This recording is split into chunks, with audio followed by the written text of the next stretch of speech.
processes. Much of the presentations here are in what might be referred to as strong state contexts, where it's based on the rule of law. You pass certain laws, and as a result of that, you might have indicators, and those are followed through. We also know the limitations of that, even in the U.S. context, let's say. So my question is this, is that I'm struck by the discussion around indicators. I'm also struck by the relative paucity of indicators on the human dimensions.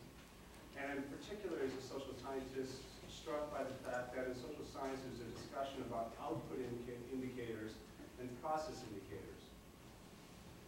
It's just the equivalent in ecology. You might have an indicator like CPUE, but you also want to measure trophic level interactions. So simplifying everything in human dimensions to wage does great harm to the understanding of human dimensions. So my question is there a discussion about the relative suite of indicators, and how might you think about changing that suite of indicators, given the importance of indicators in this discourse? And then second, if there's not interest in process type indicators, why not? That's a nasty last question. I think the discussion of what the indicators should be on the socioeconomic side is wide open, and the more process-oriented indicators that we could get, the better off the tool would be.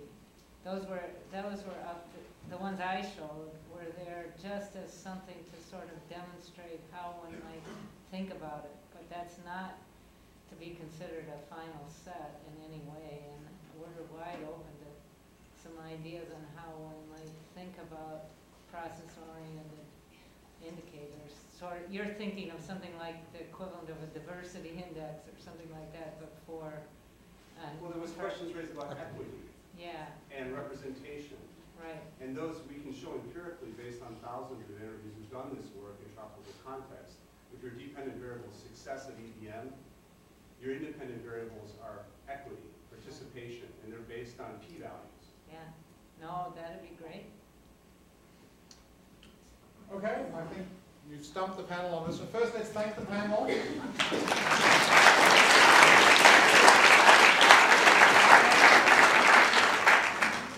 And I know some of you had questions that didn't quite get in. We'll have another panel later this afternoon with a slightly different membership, but keep those questions and we'll get back to them.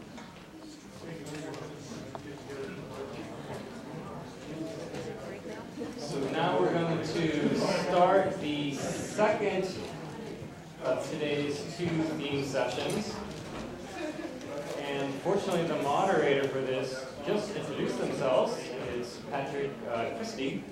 I did just want to say that we initially had one huge theme session for the first day, which was tools and case studies. And then we sort of looked at titles and tried to lump them. So this morning was sort of a tools-based emphasis, and this afternoon will sort of be more case studies. So I'm going to hand the mic over to Patrick Christie from the School of Marine Affairs, who will be moderating this afternoon's session.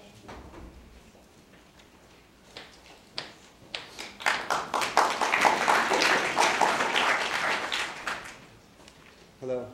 Yeah, it's been a very stimulating morning and early afternoon. I've learned a great amount of detail about the processes in these various contexts, and it's been some stimulating presentations. And so I have the honor of being able to introduce a wonderful group of individuals, some of which, are very busy individuals, so I don't actually have their CVs to be able to do their introductions in great detail. So, as we talked about earlier, I think one of the important matters in this whole world of ecosystem-based fisheries management is that we're learning from empirical work, but we're also learning from practical experience. And so I'm thinking about colleagues of mine like Dave Fluharty, who's sitting here, and we're talking about things we can certainly derive a lot of understanding from doing good ecological research, good social science research, generating theory, using theory to inform practice. But sometimes we don't do quite a bit as good a job at capturing the nuances of practice and also making opportunities for people who are engaged in the practice of ecosystem-based management to shape the discussion and take the, and move forward. So I'd like to introduce the first presenter, which is Rosie Hurst from New Zealand. And I'm interested in hearing what Rosemary has to say about this context in New Zealand.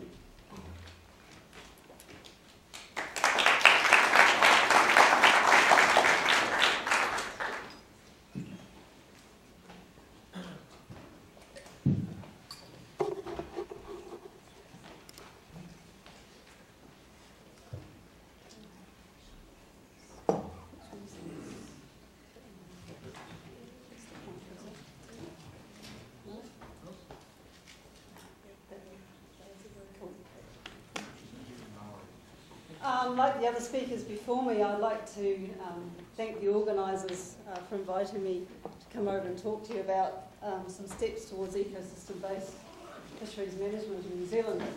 But no thanks to Air New Zealand for not being able to get me here until fairly late last night, so please excuse me, I'm feeling just a little bit jaded, but so if I occasionally refer to my notes, you'll know why.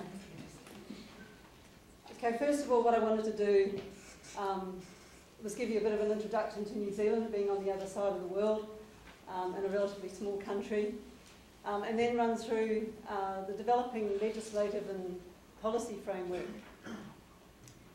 Then move on a bit to the role of having good, sound, single species management, and some examples of progress that have been made recently with developing more ecosystem-based objectives, and some of the tools that have been used to get there. Okay, New Zealand's a fairly small country, just a little island off Australia really, but we have a very big economic zone. It was fourth largest in the world, but there's been a few changes in boundaries lately. I think we're currently fifth. Except for a few migratory species like tunas and the odd straddling stock of orange ruffy with Australia, we're solely responsible for managing the species in our zone. The complexity of the oceanography and bathymetry in the zone drive the productivity and the ecosystem diversity. We've got, making that mistake that seems to be quite common. We've got subtropical waters to the north, down to subantarctic waters to the south, and where these waters mix along these sort of fronts along here, we get some of the areas of highest productivity, particularly where the mixing is constrained by the things like the Chatham Rise here. This is one of our greatest areas of productivity. To the north, we have quite a lot of complexity in terms of eddy systems, and also quite a lot of seamount structures, up to about 800 seamount structures all around the zone, but mainly to the north here.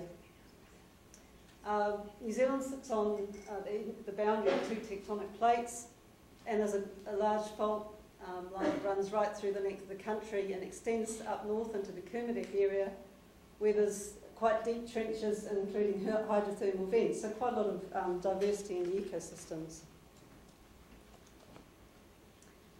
I just want to run through briefly what the sort of legislative and policy framework that's relevant to ecosystem-based objectives is at the moment. And it involves two main agencies, the Ministry of Fisheries and the Department of Conservation. On the fisheries side, we have the Fisheries Act, which is responsible for ensuring utilisation and sustainability, but it also has the requirement to avoid, remedy or mitigate effects on the environment and maintain biodiversity. On the Department of Conservation side, there's three main acts that look at protecting species and establishing marine reserves for scientific purposes. Underneath that legislative framework, we then have some key policies that have been developed which all contribute to developing an ecosystem approach. One of the early ones was the what we call our QMS, our quota management, or extreme quota management system, I think as Tony referred to it, which is based on us looking at single species management. And then in 2005 we have what we call the SMEF, which is the Strategy for Managing the Environmental Effects of Fishing, which I'll refer to as SMEF from now on. On the conservation side, the Key Biodiversity Strategy, which is actually across 7 agencies but coordinated by the Department of Conservation. And out of that strategy, more recently, the Marine Protected Areas Policy, which is a joint initiative between the Ministry and the Conservation Department. We also have a draft Oceans Policy that's been under development for quite a long time now, and it involves 16 agencies, and it's not clear that they'll be, they're aiming to sort of manage everything in the marine environment, but it's not clear there'll be anything coming out of that in the next few years as far as EBFM is concerned. And moving on now to single species management, I guess there have been 3 main measures that are relevant to achieving sound single species management in New Zealand. Starting, of course, with the introduction of the EZ, and then a deep water policy that brought in an individual quota system onto 7 of the deep water species. These 2 measures primarily helped control the development of our offshore fisheries, which weren't completely developed prior to the introduction of the zone. In 1986, the quota management system extended that individual quota approach to 26 species, and it was mainly focused at trying to reduce the overcapacity which was present in the inshore. So at that time there was a lot of reduction in the inshore fleet. Since then the ownership of quota has become taken over by about half a dozen companies who control which vessels fish and what species they catch. There's been a lot of restructuring recently in the inshore fisheries, and this has really served to reduce and control any sort of overcapacity, which is sort of a fundamental first approach to ecosystem management. There's now, I guess this is where we get to thinking this is perhaps a bit extreme. We now have 96 species across 628 fish stocks. So there's a real attempt here that when fisheries start to be caught, that that there's sort of a planned strategy to ensuring that they won't become over-caught, or for bycatch species, this is how we manage them rather than putting limits and closing fisheries if bycatch species are reached. The main method of managing overcatch in a situation where we don't have enough information to look at maybe changing quotas is by a deemed value system based on port prices, so that fishers are penalised for overcatching fish, and the more the overcatch continues, then the higher the deemed values can be ramped up. We do have a problem in that there's not enough information, of course, to determine stock status for the 96 species. And we currently have enough information to set informed quotas on about 50% of the catch. The key development last year was the introduction of a harbour strategy standard, which looks at putting an explicit limit and a rebuild strategy on fish stocks for the first time. And this was the first standard to be introduced under that sort of umbrella of the SMEF that I was talking about before. Basically, the SMEF aims to set environmental standards that will limit the impact of fishing effects. The idea is to have a consultative process to establish environmental standards with all the stakeholders. The idea is to implement these mainly through fisheries plans, which are being developed concurrently with these standards, and then to have a monitoring process to assess the effects of those strategies. The development of the standards has been relatively slow. We have the harbour strategy standard I just mentioned before, a seabird standard, and a benthic habitat standard, it's called the benthic impact strategy, which is due to come out for consultation soon. Just to give you a bit of an example of the seabird standard, This is building on some sort of management measures that have already been in place under the National Plan of Action for Seabirds.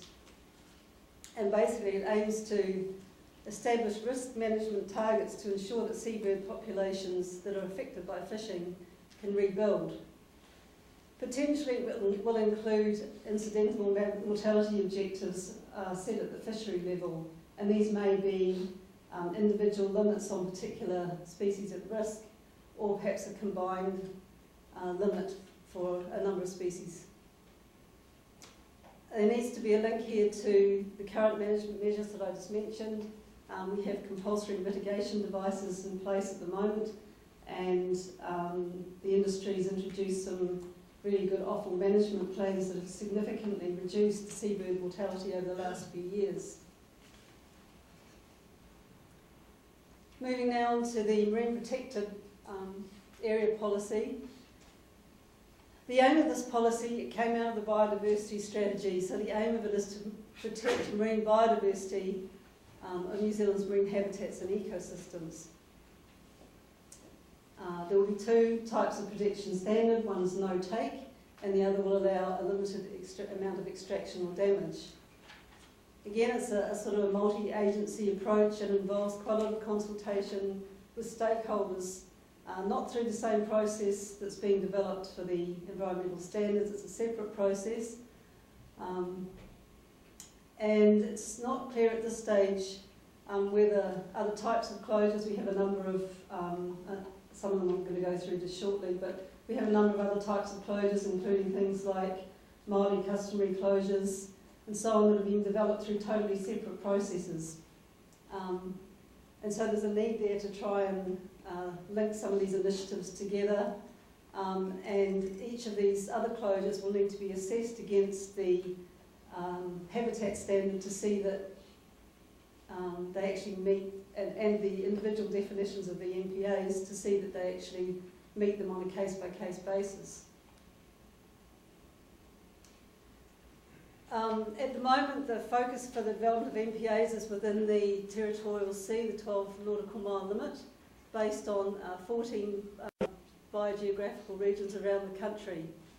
The first NPAs that are being developed are on the west coast of the South Island and down here in the subantarctic islands. As I said, it involves a consultation process, and this is, can be quite complicated. The West Coast South Island NPA has been about 4 years so far in being developed. As I said before, it might take into account other closures, and that will include things like the marine reserves that are marked on here. I don't know if you can see some of these crosses here. Some of them don't seem to come out. So most of the marine reserves at the moment happen to be in this northern area of the Kermadec Islands, and again down the subantarctic area. So that whether they fit within this final sort of NPA approach will still to be decided. I want to move now on to some specific examples of management measures that have been implemented aside from these sort of overall policy approaches. And the first one I wanted to look at was the Hokie fishery for a couple of reasons. The Hokie fishery is our biggest fishery with a catch that was about 200,000 tonnes during the 1990s, and it was the first whitefish stock to receive Marine Stewardship Council certification in 2001. Unfortunately, shortly after that, the fishery started to decline, and that was mainly due to the larger western stock suffering 7 years in a row of really poor recruitment. And so the first reason I brought up this example was you'd expect under this kind of scenario that the fishing industry would be really struggling and perhaps move some of their effort onto associated species, causing impacts on the ecosystems in that area.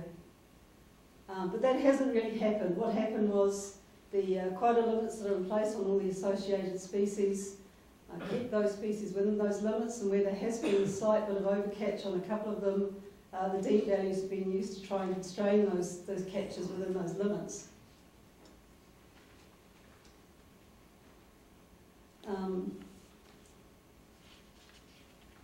So the other thing that happened was that the industry has actually responded quite quickly because of that strong economic incentive to restructure and make the most efficient use of what they've got, so that we have actually lost some vessels from the fishery. The other reason that I wanted to use this example was because of the Marine Stewardship Council certification, just to see what kind of effects that might have had on moving the management of this fishery towards more ecosystem-based objectives. And in doing this assessment, I talked with a few of the people from the Ministry of Fisheries just to get their take on what they thought was happening. It'd be interesting to see whether Andre, as a recent auditor for the MSC process, would come to the same conclusion. Basically, the key achievement seemed to be that it had brought home to industry the need to engage and focus efforts on meeting international standards, both in relation to single species management and ecosystem management objectives. It's hard to tell sometimes how much effect the MSC has had over and above what would have happened normally. The areas where it's thought that they've done more or are currently doing more than might otherwise have happened at the time include this list that I've put here. And a recent fur seal census has been initiated by the industry as a good example of this.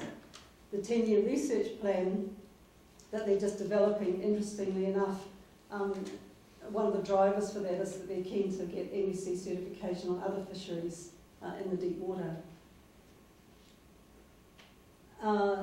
What effect the MSC had on the significant reduction in seabed catches is a bit harder to assess. It seems like the main driver for that probably came from the Ministry of Fisheries, and some large catch of seabirds in the squid fishery in 2005, really driving that need to introduce mitigation devices and offal management measures. It's also unclear how much the MSC is leading industry to support research on benthic effects of fishing and trophic studies. I just want to move on now to a couple of examples of what we're doing with protected species. The first one is New Zealand sea lions. These have threatened status. They occur around the subantarctic islands. And the main source of fishing mortality is in the Auckland Islands squid trawl fishery. The industry developed sea lion excluded devices called sleds and implemented them in the fishery. And they appear to have been relatively successful, but the survival rate of sea lions being ejected from the sleds is very hard to determine and is subject to great debate. There's an operational management procedure that's been developed based on detailed population modelling, and its goal is to maintain the population at 90% of the zero fishing level. It's translated into allowable catches using assumed catchability of trawls and mortality rates in sleds. Another approach to protected species is the exclusion areas that are used for Hectors dolphins, which again are quite a rare species with a very limited home range.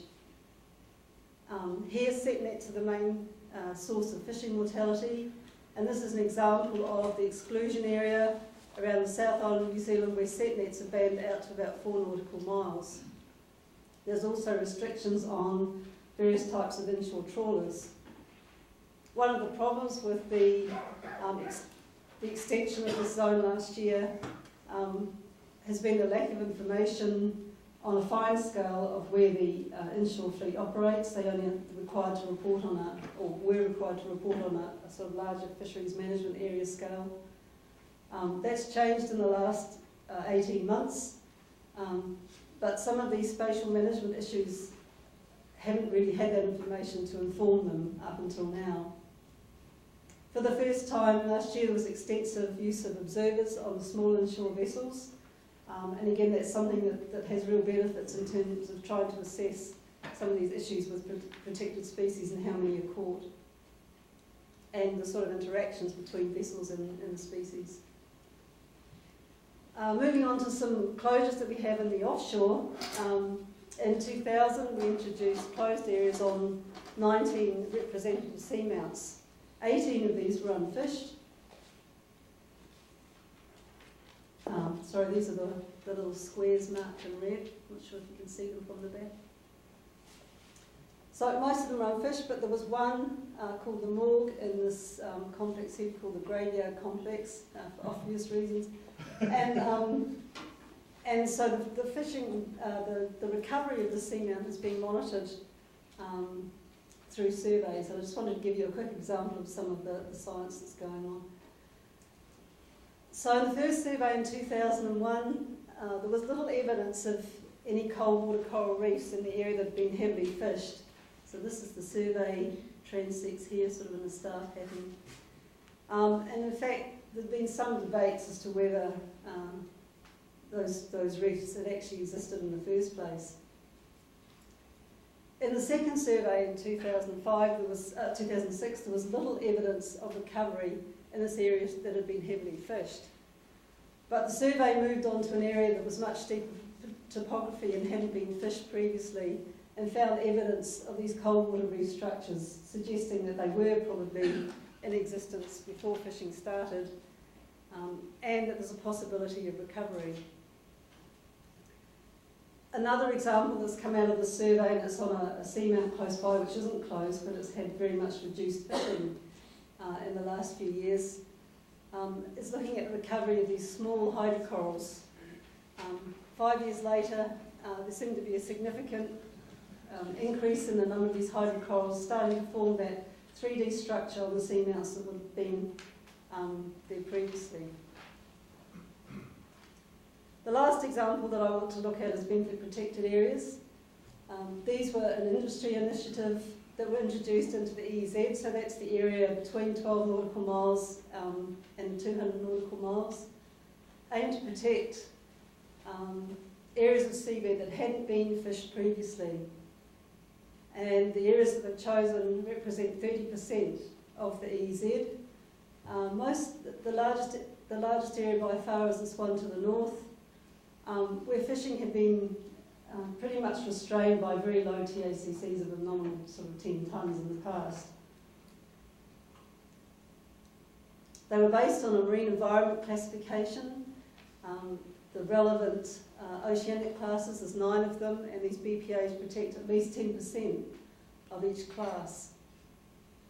A slightly controversial aspect to this is that the agreement to implement these BPAs was conditional on NPAs not being introduced into the deep water or being considered until 2013. But it's not clear yet whether these BPAs will actually meet the standards